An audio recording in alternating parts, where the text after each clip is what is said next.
This is LMUWrestlers.com. I'm Scott Erland, back in for another edition of Splitter Spotlight. This week's guest is women's golfer Lise Malherbe.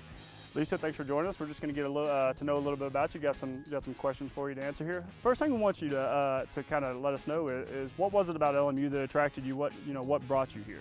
Well, I visited a few schools before I came to LMU, and I got here, and the practice facilities are amazing. By far the best I've seen anywhere, and the dorms were definitely an extra bonus because those are also really nice. The closet space is great. And it's just the whole team atmosphere was perfect. I felt like all the girls really felt like a family, and the coaches seemed awesome, and since I've been here they've been amazing. Well, we talked about this a little bit and you seemed really excited about this question off air, and I feel like I shouldn't use this wording, but is there any particular Taylor Swift song that you regularly find yourself guiltily rocking out to?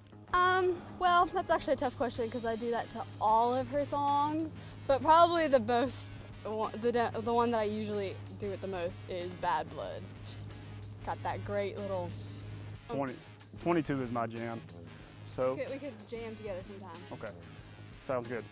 You were born in South Africa. You said you moved here when you were 18 months old, but you regularly visit once a year with your family. What is the biggest difference between South Africa and the United States?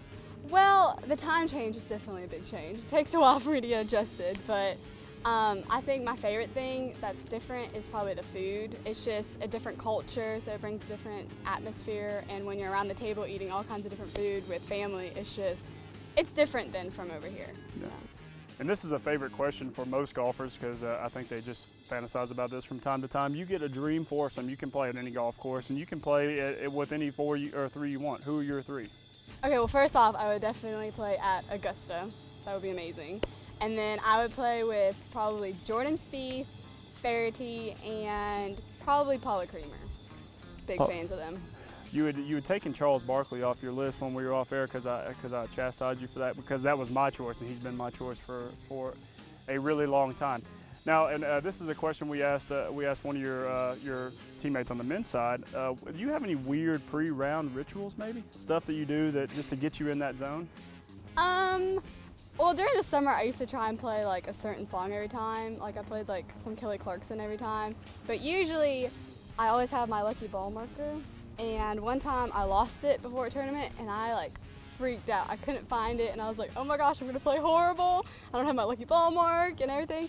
And then I found out it just dropped in the bottom of my bag, and found it after the round. Well, that was a relief, I'm sure. Yeah. I'm sure. And here's our last question, and then we're going to get you out of here. And I really like this question. A lot of people really like this question. If you could be on any TV show, basically it could be a fictional show where the main subject of the show, or a character, and you're that character, or it could be a reality show. You could be on any show. What show is it? Okay, I've got a weird obsession with wedding shows, and I love wedding dresses. So I'd probably just want to go to one of the wedding shows and just try on every dress in the store. Like, yeah, just get treated extravagantly. Well, that seems like a fair answer. Lisa, thank you for joining us. This has been another edition of Splitter Spotlight. Join us next week on www.lmurwrestlers.com.